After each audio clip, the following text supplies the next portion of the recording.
Okay. So, came out here last night, ran the backhoe a little bit.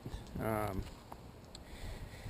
to make sure that all the coolant was good, or antifreeze rather, was good, and everything, you know, was just kind of run through and keep it all lubed up and make sure that she was good to go and the winter weather wasn't going to affect her too badly.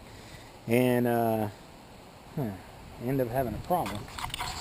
And that is my problem, a broken weld. So, you know, it'd be easy enough to get this plate off here.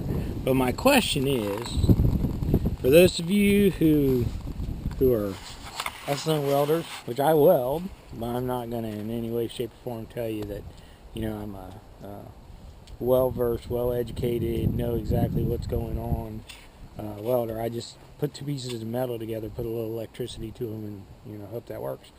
But this is a substantial piece. It's got to hold a lot of strength. So, for those of you out there who know about welding, my question for you is, do I take that piece, you take it to a welding shop, and have them re-weld it, because obviously it failed at a weld, or do I just try to go to some sort of a machine shop and see if I can get somebody to cut me a new piece of sheet steel with everything ready to go to bolt back on there?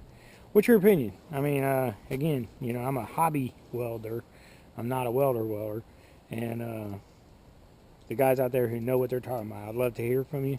Is it going to be stronger to go ahead and weld that back together, or is it always going to be a weak point, and I need to just go ahead and try to get a brand new piece of metal that's never been damaged to put in there?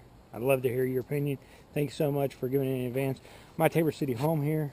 You know, run your backhoes, but good gravy, don't break them. I'm thinking this might be expensive. God bless.